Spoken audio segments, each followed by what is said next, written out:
स्वागत है तुहाडा सब दा तुहाडे अपने यूट्यूब चैनल दे विच जिसका नाम है मित जिंदल। प्यारे विद्यार्थियों, अज की वीडियो दे विच गल करते हैं HTET TGT लैवल का जो पंजाबी विषय का पेपर होया सी उहदे प्रश्न उत्तरों बारे चर्चा करते हैं। आंसर की है जो ऑफिशियल आंसर की वैबसाइट के उपर अपलोड कर दी गई है। तो यह सैट डी है जी मेरे को। तो देखते हैं जिहदे विच किहड़े-किहड़े प्रश्न ने जो ऑब्जैक्शनेबल ने तो बाकी प्रश्नों के सही उत्तर की ने। 91वां प्रश्न है जिहदे मेरे साइयां जीओ काव्य पुस्तक का लेखक कौन है। तो ये जी काव्य पुस्तक है जी, ये लेखक ने भाई वीर सिंह जी। तो जिहड़े प्रश्नों के विच डाउट होएगा तुहानूं नाल दी नाल क्लीयर कर दांगे की डाउट है। 92वां प्रश्न है जी आपां की लैना ये बगीचे तो सुक जाण दे परां उदों किवें बोलदी सी चवर चवर, टेंशन लैण दी कोई लोड़ नहीं। ये शब्द किस ने, बलविंदर सिंह बराड़ की कहानी है यह दुश्मनी। ये विच यह शब्द किस ने किस नूं कहे। हाँ जी, यदा सही उत्तर आऊगा जी नंबर 4, संजीव ने वंदना नूं कहे सी। संजीव भाटिया ने वंदना भाटिया नूं कहे सी।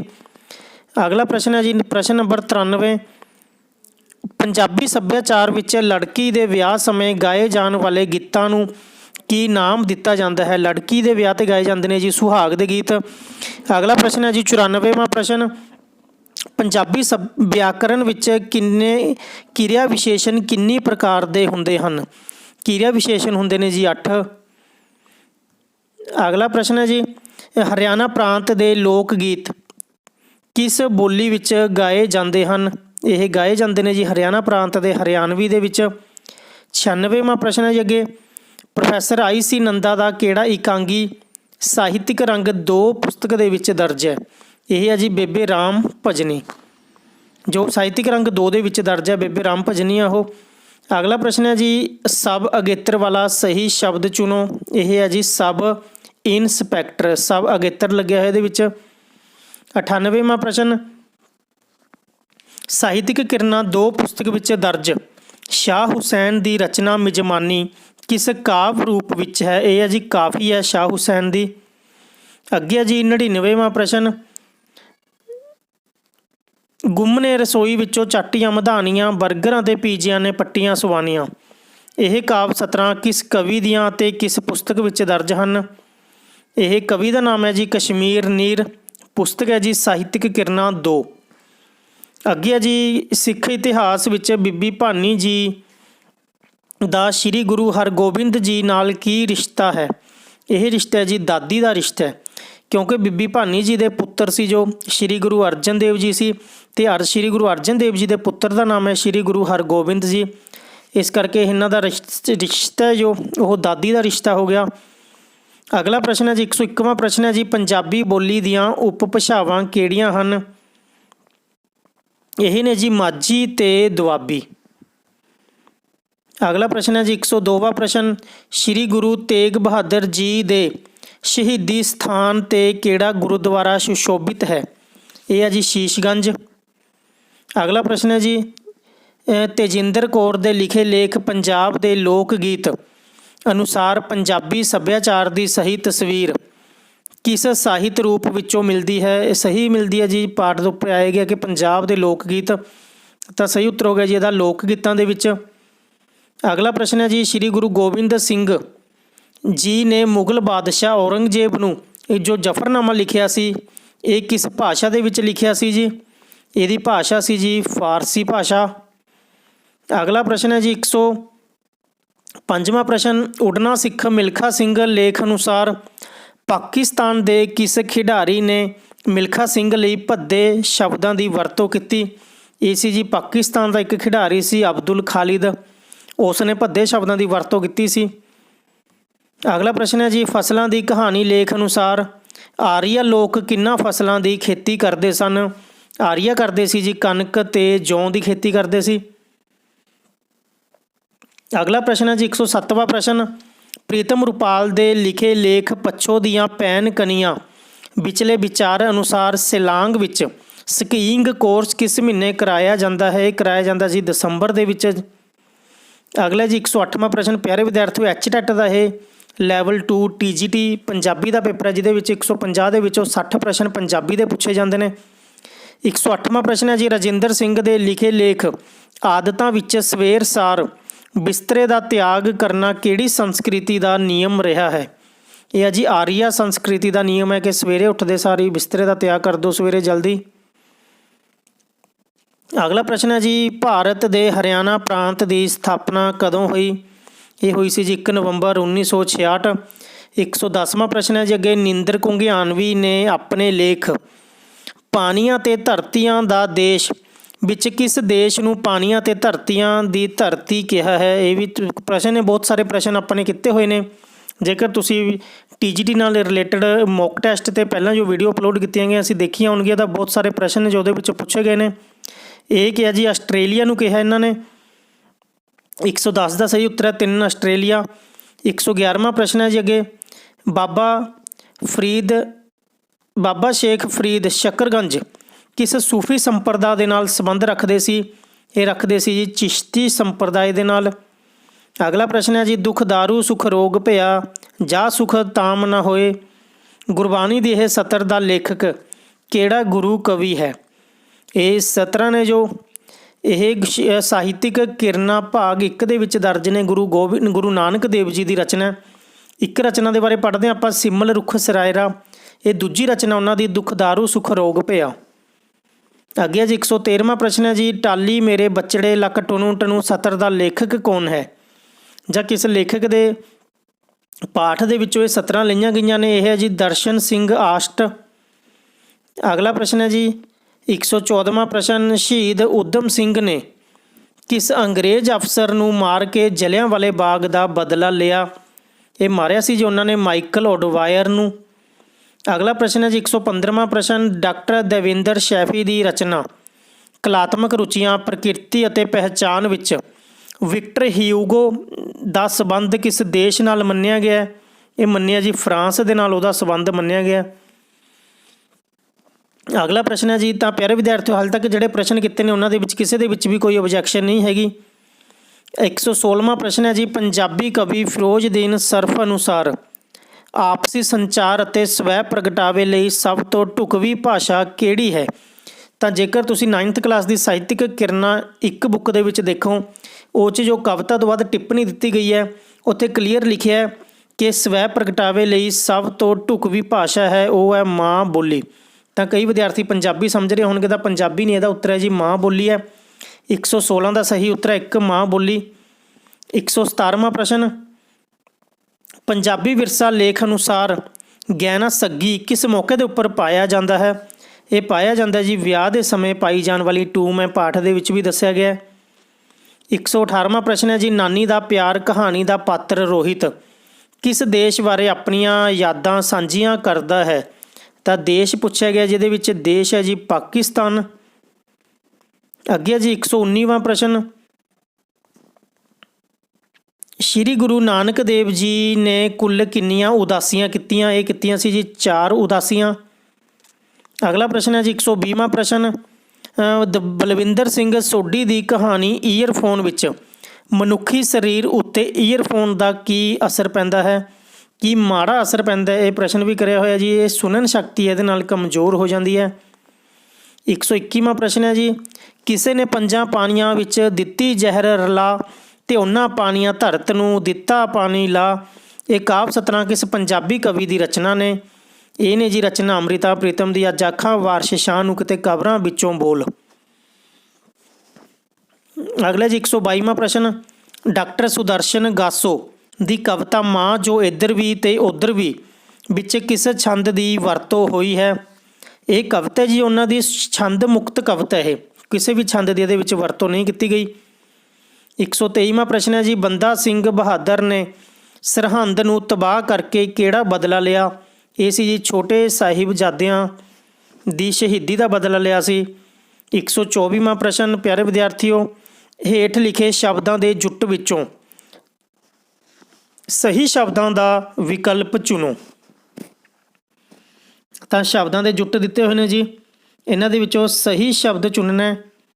ਤਾਂ ਸਹੀ ਸ਼ਬਦ ਹੈ ਜੀ ਨੰਬਰ 2 ਕਿਉਂਕਿ ਇਹਦੇ ਵਿੱਚ ਏਕਤਾ ਗਲਤ ਹੈ, ਇਹਦੇ ਵਿੱਚ ਵੀ ਏਕਤਾ ਗਲਤ ਹੈ, ਇਹਦੇ ਵਿੱਚ ਉਮਰ ਦੇ ਸਪੈਲਿੰਗ ਗਲਤ ਨੇ।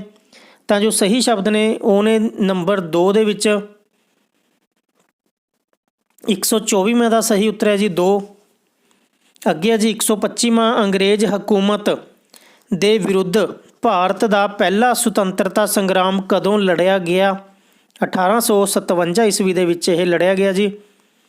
126ਵਾਂ ਪ੍ਰਸ਼ਨ ਹੈ ਜੀ, ਭਾਸ਼ਾ ਦੀ ਸ਼ੁੱਧਤਾ ਨੂੰ ਪਰਖਣ ਲਈ ਬਣਾਏ ਨਿਯਮਾਂ ਨੂੰ ਕੀ ਕਿਹਾ ਜਾਂਦਾ ਹੈ? ਇਹ ਕਿਹਾ ਜਾਂਦਾ ਜੀ ਵਿਆਕਰਨ। ਅੱਗੇ ਹੈ ਜੀ 127ਵਾਂ ਪ੍ਰਸ਼ਨ, ਹਿੰਦੀ ਭਾਸ਼ਾ ਵਿੱਚੋਂ ਆਏ ਸ਼ਬਦਾਂ ਦੇ ਸਹੀ ਉਚਾਰਨ ਲਈ ਗੁਰਮੁਖੀ ਲਿਪੀ ਵਿੱਚ ਕਿਸ ਵਰਨ ਦੀ ਸਿਰਜਣਾ ਕਰਨੀ ਪਈ?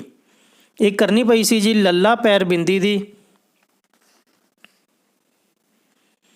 ਜੋ ਪੰਜ ਦੇ ਬਾਰੇ ਆਪਾਂ ਪੜ੍ਹਦੇ ਹਾਂ, ਛੱਛੇ ਪੈਰ ਬਿੰਦੀ, ਖੱਖੇ ਪੈਰ ਬਿੰਦੀ, ਗੱਗੇ ਪੈਰ ਬਿੰਦੀ, ਜੱਜੇ ਪੈਰ ਬਿੰਦੀ, ਫੱਫੇ ਪੈਰ ਬਿੰਦੀ, ਇਹਨਾਂ ਦੇ ਨਾਲ ਸੰਬੰਧਿਤ ਵੀ ਪਹਿਲਾਂ ਹਰਿਆਣਾ ਟੈਟ ਦੇ ਵਿੱਚ ਹੀ ਪ੍ਰਸ਼ਨ ਪੁੱਛੇ ਜਾ ਚੁੱਕੇ ਨੇ। ਤਾਂ ਲੱਲੇ ਪੈਰ ਬਿੰਦੀ ਦੀ ਇਹ ਖੋਜ ਕਰਨੀ ਪਈ ਸੀ ਜੀ, ਸਿਰਜਣਾ ਕਰਨੀ ਪਈ। 128ਵਾਂ ਪ੍ਰਸ਼ਨ ਹੈ ਜੀ, ਪਿੰਡ ਇਉਂ ਬੋਲਦਾ ਲੇਖ ਅਨੁਸਾਰ ਸਾਨੂੰ ਕਿਹੋ ਜਿਹੀ ਖੇਤੀ ਅਪਣਾਉਣੀ ਚਾਹੀਦੀ ਹੈ? ਇਹ ਹੈ ਜੀ ਆਰਗੈਨਿਕ ਖੇਤੀ।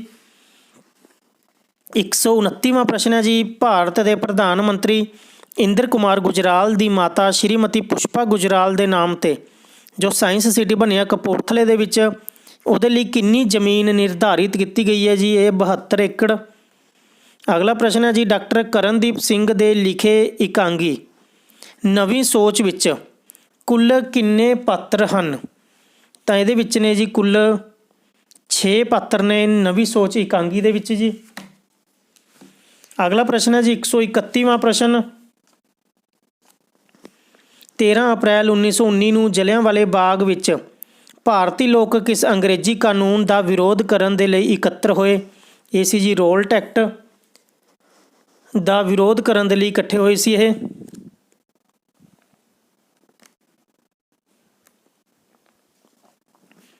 ਅਗਲਾ ਪ੍ਰਸ਼ਨ ਹੈ ਜੀ, ਪਿੰਡ ਦੀ ਸੱਥ ਚੋਂ ਪੁਸਤਕ ਦਾ ਲੇਖਕ ਕੌਣ ਹੈ? ਇਹ ਹੈ ਜੀ ਪ੍ਰਿੰਸੀਪਲ ਸਰਵਨ ਸਿੰਘ। ਅਗਲਾ ਪ੍ਰਸ਼ਨ ਹੈ ਜੀ, ਡਾਕਟਰ APJ ਅਬਦੁਲ ਕਲਾਮ ਦੀ ਭੈਣ ਸੀ ਜੋ ਜੋਹਰਾ ਨੇ ਡਾਕਟਰ ਕਲਾਮ ਦੀ ਪੜ੍ਹਾਈ ਦੀ ਫੀਸ ਕਿਵੇਂ ਭਰੀ? ਉਹਨਾਂ ਨੇ ਸੀ ਆਪਣੇ ਗਹਿਣੇ ਸੀ ਜੋ ਉਹ ਗਿਰਵੀ ਰੱਖੇ ਸੀ, ਤਾਂ ਉਹਨਾਂ ਦੀ ਫੀਸ ਭਰੀ ਸੀ। 134ਵਾਂ ਪ੍ਰਸ਼ਨ ਹੈ ਜੀ, ਸੋਹਣਿਆਂ ਦੇਸਾਂ ਅੰਦਰ ਦੇਸ ਪੰਜਾਬ ਨੀ ਸਈਓ, ਜਿਵੇਂ ਫੁੱਲਾਂ ਅੰਦਰ ਫੁੱਲ ਗੁਲਾਬ ਨੀ ਸਈਓ। ਇਹ ਕਾਵਿ ਸਤਰਾਂ ਪੰਜਾਬੀ ਦੇ ਕਿਸ ਕਵੀ ਦੀਆਂ ਨੇ? ਇਹ ਨੇ ਜੀ ਫਿਰੋਜ਼ਦੀਨ ਸਰਫ ਦੀਆਂ। ਸਾਹਿਤਕ ਕਿਰਨਾਂ ਇੱਕ ਪੁਸਤਕ ਦੇ ਵਿੱਚ ਦਰਜ ਨੇ। ਇਹ ਇੱਕ ਰਚਨਾ ਉਹਨਾਂ ਦੀ ਹੈ ਜੋ ਮੈਂ ਪੰਜਾਬੀ ਪੰਜਾਬ ਦਾ ਰਹਿਣ ਵਾਲਾ, ਅਤੇ ਦੂਜੀ ਰਚਨਾ ਜੋ ਉਹਦੇ ਵਿੱਚ ਹੈ ਉਹ ਹੈ ਜੀ ਸੋਹਣਿਆਂ ਦੇਸਾਂ ਅੰਦਰ ਦੇਸ ਪੰਜਾਬ ਨੀ ਸਈਓ, ਪੰਜਾਬ ਦਾ ਗੀਤ ਦੇ ਨਾਮ ਦੇ ਉੱਪਰ ਦਰਜ ਹੈ ਇਹ ਰਚਨਾ। ਅਗਲਾ ਪ੍ਰਸ਼ਨ ਹੈ ਜੀ 135ਵਾਂ ਪ੍ਰਸ਼ਨ, ਡਾਕਟਰ ਹਰਬੰਸ ਸਿੰਘ ਚਾਵਲਾ ਦੇ ਲਿਖੇ ਲੇਖ ਕਰਤਾਰ ਸਿੰਘ ਸਰਾਭਾ ਅਨੁਸਾਰ ਗਦਰ ਲਹਿਰ ਸ਼ੁਰੂ ਕਰਨ ਬਾਰੇ ਸੂਚਨਾ ਅੰਗਰੇਜ਼ ਅਧਿਕਾਰੀਆਂ ਤੱਕ ਕਿਸ ਨੇ ਪਹੁੰਚਾਈ? ਇਹ ਸੀ ਜੀ ਕਿਰਪਾਲ ਸਿੰਘ ਨੇ ਪਹੁੰਚਾਈ ਸੀ। 136ਵਾਂ ਪ੍ਰਸ਼ਨ ਹੈ ਜੀ, ਸਵਾਮੀ ਵਿਵੇਕਾਨੰਦ ਦੇ ਗੁਰੂ ਜੀ ਦਾ ਕੀ ਨਾਮ ਹੈ? ਤਾਂ ਇਹਦੇ ਵਿੱਚ ਹੀ ਬਹੁਤ ਸਾਰੇ ਵਿਦਿਆਰਥੀਆਂ ਨੂੰ ਡਾਊਟ ਹੋ ਰਿਹਾ। ਵੈਸੇ ਤਾਂ ਜੇਕਰ ਦੇਖੀਏ ਕਿ ਉਹਨਾਂ ਦੇ ਗੁਰੂ ਦਾ ਕੀ ਨਾਮ ਹੈ, ਤਾਂ ਗੁਰੂ ਦਾ ਨਾਮ ਹੈ ਜੀ ਉਹਨਾਂ ਦੇ ਰਾਮ ਕ੍ਰਿਸ਼ਨ। ਪਰ ਇਹ ਨਾਮ ਹੈ ਜੋ ਰਾਮ ਕ੍ਰਿਸ਼ਨ ਕਿਤੇ ਵੀ ਇਕੱਲਾ ਨਹੀਂ ਮਿਲਦਾ, ਜ਼ਿਆਦਾਤਰ ਇਹ ਰਾਮ ਕ੍ਰਿਸ਼ਨ ਪਰਮਹੰਸ ਦੇ ਨਾਮ 'ਤੇ ਮਿਲਦਾ ਹੈ। ਪਰ ਜੇਕਰ ਤੁਹਾਡੀ ਬੁੱਕ ਹੈ ਉਹਦੇ ਅਨੁਸਾਰ ਦੇਖੀਏ, ਉਡਾਨ ਬੁੱਕ ਦੇ ਵਿੱਚ ਜੋ ਸਵਾਮੀ ਵਿਵੇਕਾਨੰਦ ਜੀ ਵਾਲਾ ਪਾਠ ਹੈ 62, ਤਾਂ ਉਹਦੇ ਵਿੱਚ ਹੈ ਜੀ ਇੱਕ ਵਾਰੀ ਰਾਮ ਕ੍ਰਿਸ਼ਨ ਪਰਮਹੰਸ ਨਾਮ ਆਇਆ, ਅਤੇ ਉਸ ਤੋਂ ਬਾਅਦ ਜਿੰਨੇ ਵਾਰੀ ਵੀ ਨਾਮ ਆਇਆ ਉਹ ਪਰਮਹੰਸ ਨਾਮ ਹੀ ਆਇਆ। ਪਰ ਜੇਕਰ ਨੈੱਟ 'ਤੇ ਸਰਚ ਮਾਰ ਕੇ ਦੇਖੀਏ ਤਾਂ ਜੋ ਪਰਮਹੰਸ ਹੈ ਉਹਨਾਂ ਨੂੰ ਪਰਮਹੰਸ ਦਾ ਸਨਮਾਨ ਜਾਂ ਉਪਾਧੀ ਮਿਲੀ ਹੋਈ ਸੀ। ਤਾਂ ਜੇਕਰ ਅਸਲੀ ਨਾਮ ਦੀ ਗੱਲ ਕੀਤੀ ਹੈ, ਮੇਰੇ ਅਨੁਸਾਰ ਉਹਨਾਂ ਦਾ ਅਸਲੀ ਨਾਮ ਹੈ ਰਾਮ ਕ੍ਰਿਸ਼ਨ। ਸਹੀ ਆਉਣਾ ਚਾਹੀਦਾ ਜੀ ਇਹਦਾ ਉੱਤਰ। ਅੱਗੇ ਹੈ ਜੀ, ਬਾਕੀ ਦੇਖਦੇ ਹਾਂ ਜਦੋਂ ਰਿਵਾਈਜ਼ ਆਨਸਰ ਕੀ ਆਏਗੀ ਤਾਂ ਉਹਦੇ ਵਿੱਚ ਇਹ ਸਹੀ ਹੁੰਦਾ ਕਿ ਨਹੀਂ ਹੁੰਦਾ। ਅਗਲਾ ਪ੍ਰਸ਼ਨ ਹੈ ਜੀ, ਤਾਂ ਪਿਆਰੇ ਵਿਦਿਆਰਥੀਓ, ਜੇਕਰ ਤੁਸੀਂ ਕੁਝ ਸਮੇਂ ਬਾਅਦ ਇਹ ਵੀਡੀਓ ਦੇਖਾਂਗੇ ਤਾਂ ਕਮੈਂਟ ਕਰਕੇ ਦੱਸ ਦਾਂਗੇ ਤੁਹਾਨੂੰ ਇਹਦਾ ਸਹੀ ਉੱਤਰ ਕੀ ਹੈ। ਮੇਰੇ ਅਨੁਸਾਰ ਇਹਦਾ ਉੱਤਰ ਹੈ ਜੋ ਰਾਮ ਕ੍ਰਿਸ਼ਨ ਸਹੀ ਹੋਣਾ ਚਾਹੀਦਾ। ਅਗਲਾ ਜੀ 137ਵਾਂ ਪ੍ਰਸ਼ਨ, ਜਦੋਂ ਭਗਤ ਸਿੰਘ ਨੇ ਅਸੈਂਬਲੀ ਹਾਲ ਵਿੱਚ ਬੰਬ ਸੁੱਟਿਆ ਉਸ ਸਮੇਂ ਉਸ ਦੇ ਨਾਲ ਕੌਣ ਸੀ? ਇਹ ਸੀ ਜੀ ਬਟੂਕੇਸ਼ਵਰ ਦੱਤ। ਅਗਲਾ ਪ੍ਰਸ਼ਨ ਹੈ ਜੀ, ਪੰਜਾਬੀ ਭਾਸ਼ਾ ਵਿੱਚ ਵੱਖ-ਵੱਖ ਆਵਾਜ਼ਾਂ ਪ੍ਰਗਟ ਕਰਨ ਦੇ ਲਈ ਜੋ ਚਿੰਨ੍ਹ ਵਰਤੇ ਜਾਂਦੇ ਹਨ ਉਹਨਾਂ ਨੂੰ ਕੀ ਨਾਮ ਦਿੱਤਾ ਜਾਂਦਾ ਹੈ? ਉਹ ਹੁੰਦੇ ਨੇ ਜੀ ਅੱਖਰ। 139ਵਾਂ ਪ੍ਰਸ਼ਨ ਹੈ ਜੀ ਅੱਗੇ, ਸੰਤੋਖ ਸਿੰਘ ਧੀਰ ਦੀ ਕਹਾਣੀ ਇੱਕ ਸਧਾਰਨ ਆਦਮੀ ਦਾ ਮੁੱਖ ਪਾਤਰ ਕੌਣ ਹੈ? ਸਾਹਿਤਕ ਰੰਗ ਇੱਕ ਬੁੱਕ ਦੇ ਵਿੱਚ ਦਰਜ ਹੈ ਜਿਹਦਾ ਮੁੱਖ ਪਾਤਰ ਹੈ ਜਿਉਣਾ। ਅੱਗੇ ਜੀ 140ਵਾਂ ਪ੍ਰਸ਼ਨ, ਸ਼੍ਰੀ ਗੁਰੂ ਗੋਬਿੰਦ ਸਿੰਘ ਜੀ ਨੇ ਅਨੰਦਪੁਰ ਸਾਹਿਬ ਦੀ ਪਵਿੱਤਰ ਧਰਤੀ 'ਤੇ ਖਾਲਸਾ ਪੰਥ ਦੀ ਸਥਾਪਨਾ ਕਦੋਂ ਕੀਤੀ? ਇਹ ਜੀ 1699 ਈਸਵੀ ਦੇ ਵਿੱਚ ਕੀਤੀ ਸੀ। 141ਵਾਂ ਪ੍ਰਸ਼ਨ ਹੈ ਜੀ, ਅਬਰਾਹਿਮ ਲਿੰਕਨ ਨੇ ਅਧਿਆਪਕ ਨੂੰ ਪੱਤਰ ਲਿਖ ਕੇ ਕਿਸ ਵਿਦਿਆਰਥੀ ਨੂੰ ਸਿੱਖਿਆ ਦੇਣ ਲਈ ਕਿਹਾ ਹੈ? ਇਹ ਹੈ ਜੀ ਆਪਣੇ ਬੱਚੇ ਨੂੰ। ਵਾਰ-ਵਾਰ ਜ਼ਿਕਰ ਕਰਦੇ ਨੇ ਕਿ ਮੇਰੇ ਬੱਚੇ ਨੂੰ ਇਹ ਸਿਖਾ ਦੇਣਾ, ਮੇਰੇ ਬੱਚੇ ਨੂੰ ਇਹ ਸਿਖਾ ਦੇਣਾ। 142ਵਾਂ ਪ੍ਰਸ਼ਨ ਹੈ ਜੀ, ਗੁਰਦਿਆਲ ਸਿੰਘ ਦੇ ਲਿਖੇ ਇਕਾਂਗੀ ਕਰਤਾਰਾ ਕੋਤਕੀ ਦੇ ਵਿੱਚ ਕੁੱਲ ਕਿੰਨੇ ਪਾਤਰ ਹਨ? ਤਾਂ ਕਰਤਾਰਾ ਕੋਤਕੀ ਦੇ ਵਿੱਚ ਨੇ ਜੀ ਕੁੱਲ 5 ਪਾਤਰ ਨੇ। ਕਰਤਾਰਾ, ਭੋਲਾ, ਬੀਬੋ, ਚਿੜੀਆ ਅਤੇ ਪਾਲਾ, 5 ਪਾਤਰ ਨੇ ਜੀ ਇਸ ਇਕਾਂਗੀ ਦੇ ਵਿੱਚ, ਜੋ ਕਿ ਸਾਹਿਤਕ ਰੰਗ 2 ਦੇ ਵਿੱਚ ਦਰਜ ਹੈ ਜੀ। ਇਹ ਰਚਨਾ ਸਾਹਿਤਕ ਰੰਗ 1 ਦੇ ਵਿੱਚ ਦਰਜ ਹੈ ਜੀ। ਇਹ ਇੱਕ ਤਾਂ ਇਕਾਂਗੀ ਹੈ ਕਿਰਤ ਦਾ ਸਤਿਕਾਰ ਅਤੇ ਦੂਜੀ ਇਕਾਂਗੀ ਹੈ ਜਿਹਦੇ ਵਿੱਚ ਹੈ ਕਰਤਾਰਾ ਕੋਤਕੀ। 143ਵਾਂ ਪ੍ਰਸ਼ਨ ਹੈ ਜੀ ਅੱਗੇ, ਸਕਾਊਟਸ ਅਤੇ ਗਾਈਡਸ ਦੀ ਸਿਖਲਾਈ ਲਈ ਕੈਂਪ ਕਿੱਥੇ ਲੱਗਦੇ ਹਨ? ਇਹ ਸ਼ਿਮਲਾ ਦੇ ਵਿੱਚ ਲੱਗਦੇ ਨੇ ਜੀ। 144ਵਾਂ ਪ੍ਰਸ਼ਨ, ਦਲੀਪ ਕੌਰ ਟਿਵਾਣਾ ਦੀ ਲਿਖੀ ਕਹਾਣੀ ਸਤੀਆਂ ਸਈ ਵਿੱਚ ਅੰਨਾ ਮੰਗਤਾ ਕਿਸ ਬਾਰੇ ਗੀਤ ਗਾ ਰਿਹਾ ਸੀ? ਇਹ ਗਾ ਰਿਹਾ ਸੀ ਜੀ ਸ਼ਹੀਦ ਭਗਤ ਸਿੰਘ ਦੇ ਬਾਰੇ।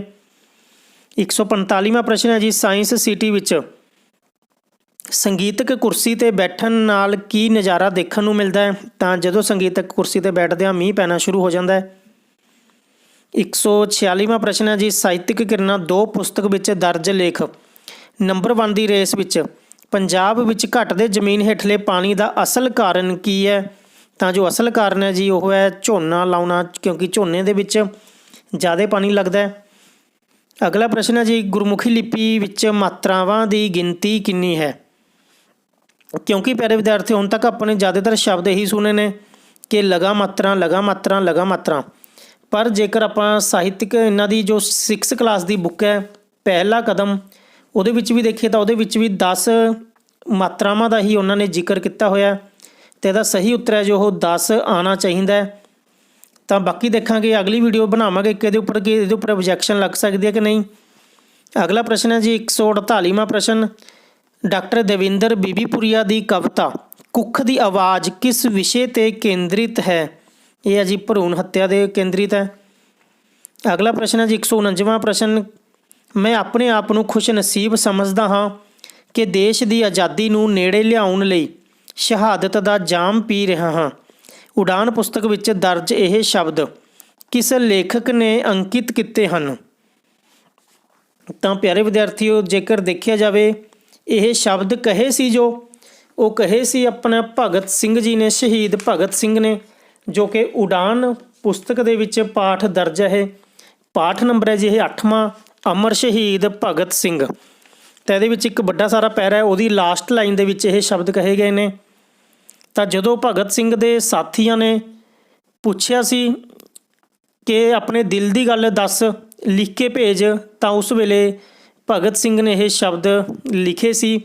ਕਹਿੰਦਾ, ਮੈਂ ਜਿੰਦਾ ਰਹਿਣਾ ਅਵश्य ਸੋਚਦਾ ਕਿਉਂਕਿ ਜੀਵਨ ਨਾਲ ਮੈਨੂੰ ਅਥਾਹ ਪਿਆਰ ਹੈ। ਤਾਂ ਇਸ ਤੋਂ ਪੂਰਾ ਪੈਰਾ ਇਹ ਅਖੀਰ ਦੇ ਵਿੱਚ ਆਇਆ ਸੀ ਕਿ ਮੈਂ ਆਪਣੇ ਆਪ ਨੂੰ ਖੁਸ਼ ਨਸੀਬ ਸਮਝਦਾ ਹਾਂ ਕਿ ਦੇਸ਼ ਦੀ ਆਜ਼ਾਦੀ ਨੂੰ ਨੇੜੇ ਲਿਆਉਣ ਲਈ ਸ਼ਹਾਦਤ ਦਾ ਜਾਮ ਪੀ ਰਿਹਾ ਹਾਂ।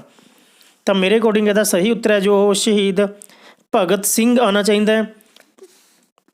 ਤਾਂ ਇਹ ਕਿਸੇ ਵੀ ਆਪਸ਼ਨ ਦੇ ਵਿੱਚ ਇਹ ਭਗਤ ਸਿੰਘ ਨਹੀਂ ਹੈਗਾ। ਤਾਂ ਹੋ ਸਕਦਾ ਇਹਦੀ ਤੁਹਾਨੂੰ 1 ਨੰਬਰ ਦੀ ਗ੍ਰੇਸ ਮਾਰਕਸ ਮਿਲ ਸਕਦੇ ਨੇ। ਅਗਲਾ ਪ੍ਰਸ਼ਨ ਹੈ ਜੀ, ਬਾਕੀ ਇਸ ਪ੍ਰਸ਼ਨ ਵਾਲੇ ਅਗਲੇ ਵੀਡੀਓ ਦੇ ਵਿੱਚ ਚਰਚਾ ਕਰਾਂਗੇ। ਸ਼ਿਵ ਕੁਮਾਰ ਬਟਾਲਵੀ ਦੀ ਕਵਿਤਾ ਦਾ ਮੁੱਖ ਵਿਸ਼ਾ ਕੀ ਹੈ? ਇਹਨਾਂ ਦਾ ਮੂਲ ਵਿਸ਼ਾ ਜੀ ਨਿੱਜੀ ਵਿਛੋੜਾ ਅਤੇ ਦਰਦ। ਇਹ ਸੀ ਪਿਆਰੇ ਵਿਦਿਆਰਥੀਓ ਅੱਜ ਦੀ ਵੀਡੀਓ, ਜੋ ਕਿ HTET ਲੈਵਲ 2 TGT ਪੰਜਾਬੀ ਦੇ ਨਾਲ ਸੰਬੰਧਿਤ ਹੈ, ਜਿਹਦੇ ਵਿੱਚ ਜੇਕਰ ਆਪਾਂ ਦੇਖੀਏ ਤਾਂ ਮੁੱਖ ਤੌਰ 'ਤੇ 2 ਪ੍ਰਸ਼ਨਾਂ ਦੇ ਵਿੱਚ 3 ਪ੍ਰਸ਼ਨਾਂ ਦੇ ਵਿੱਚ ਓਬਜੈਕਸ਼ਨ ਹੈ। ਤਾਂ ਦੇਖਦੇ ਹਾਂ ਜੀ ਸਹੀ ਆਨਸਰ ਕੀ ਦਾ ਵੇਟ ਕਰਦੇ ਹਾਂ ਜਦੋਂ ਰਿਵਾਈਜ਼ ਹੋ ਕੇ ਆਨਸਰ ਕੀ ਆਏਗੀ। ਜੋ 3 ਪ੍ਰਸ਼ਨਾਂ ਦੇ ਵਿੱਚ ਓਬਜੈਕਸ਼ਨ ਹੋ ਸਕਦੀ ਹੈ ਉਹ ਇੱਕ ਤਾਂ ਹੈਗਾ ਜੀ 136 ਨੰਬਰ ਪ੍ਰਸ਼ਨ ਸਵਾਮੀ ਵਿਵੇਕਾਨੰਦ ਜੀ ਦੇ ਗੁਰੂ ਵਾਲਾ। ਦੂਜਾ 147 ਨੰਬਰ ਪ੍ਰਸ਼ਨ ਹੈ ਮਾਤਰਾਵਾਂ ਦੀ ਗਿਣਤੀ। ਅਤੇ ਤੀਜਾ ਪ੍ਰਸ਼ਨ ਹੈ ਜੋ 149 ਨੰਬਰ ਪ੍ਰਸ਼ਨ ਹੈ ਜਿਹਦੇ ਵਿੱਚ ਲੇਖਕ ਦਾ ਨਾਮ ਪੁੱਛਿਆ ਗਿਆ ਹੈ। ਤਾਂ ਇਹਨਾਂ ਤਿੰਨੇ ਪ੍ਰਸ਼ਨਾਂ ਦੇ ਵਿੱਚ ਓਬਜੈਕਸ਼ਨ ਹੈ, ਬਾਕੀ ਕਿਸੇ ਵੀ ਪ੍ਰਸ਼ਨ ਦੇ ਵਿੱਚ ਕੋਈ ਓਬਜੈਕਸ਼ਨ ਜਿਹੜੀ ਨਹੀਂ ਹੈਗੀ। ਤਾਂ ਇਹਨਾਂ ਤਿੰਨੇ ਪ੍ਰਸ਼ਨਾਂ ਦੇ ਬਾਰੇ ਅਗਲੀ ਵੀਡੀਓ ਦੇ ਵਿੱਚ ਚਰਚਾ ਕਰਾਂਗੇ। ਪਿਆਰੇ ਵਿਦਿਆਰਥੀਓ HTET ਲੈਵਲ 3 PGT ਪੰਜਾਬੀ ਦੇ ਨਾਲ ਸੰਬੰਧਿਤ ਵੀਡੀਓ ਮੈਂ ਅਪਲੋਡ ਕਰ ਦਿੱਤੀ ਹੈ। ਚੈਨਲ ਨੂੰ ਸਬਸਕ੍ਰਾਈਬ ਕਰੋ, ਵੀਡੀਓ ਨੂੰ ਲਾਈਕ ਕਰੋ ਅਤੇ ਦੋਸਤਾਂ ਦੇ ਨਾਲ ਜ਼ਰੂਰ ਸ਼ੇਅਰ ਕਰੋ।